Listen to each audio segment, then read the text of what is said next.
You all tak ada modal pun boleh. Kalau you all tak ada rumah lagi pun tak boleh. You orang suka makan ketupat tak musim raya? Tak. KLS bukan jual ketupat. Okey, KLS nak bagi tahu nak anyam ketupat pun ada caranya. Kalau salah anyam boleh jadi belacan. Nanti dah lah bau busuk, tak lalu nak makan musim raya. Macam tu juga dalam room rental. Kalau you salah buat dalam room rental, you tengok orang buat senang, you pun main hentam buat, silap-silap rugi saja. Kita nak untung berkali-kali. Kalau salah buat, memang sakit, memang parah.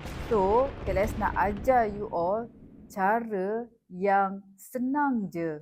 You all tak pandai apa-apa pun boleh buat business room rental ni. Sekali buat, untung you dapat berkali-kali. Best kan? Tapi make sure that you kena tahu caranya A to Z. So, jom datang ke kelas Financial Freedom with Room Rental. KLS akan ajar you dari basic macam mana kita nak mula business room rental. Kalau you all tak ada rumah lagi pun tak ada masalah. Boleh. You all tak ada modal pun boleh. You just register je Financial Freedom with Room Rental. Klik learn more sekarang. Kelas tak sampai pun RM50. Don't waste your time. Just register cepat-cepat. Jumpa anda dalam kelas nanti.